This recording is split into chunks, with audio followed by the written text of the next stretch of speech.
How do I make a tea? Believe it or not, that's one of the most common questions I get asked as an herbalist, and I always say it really depends on two things. First, it depends on what part of the plant you're using, the leaf or the root, and second, it depends on how you plan to use them.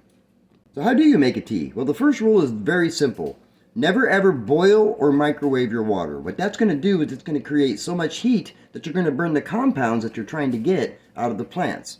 The second rule is, when do you use them? Do you use them wet or do you use them dried? If you use them fresh, you need to use twice as much as you would a dried herb. The reason why is these are loaded with water. Now we go to the various parts of the plant because each part is going to be done a little bit differently. For instance, if you're using the aerial part, which is the green stuff above the ground, this is for plants and not trees, then you're going to use 1 teaspoon of dried herb per 8 ounces of hot water, and you only steep it for 3 to 5 minutes. 3 to 5 minutes is more than enough time to get the compounds you're looking to get.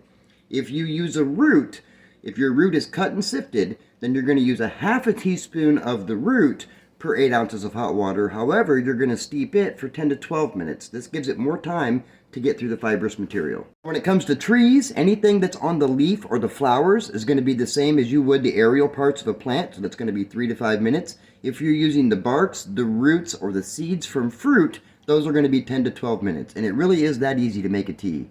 Pretty neat, huh?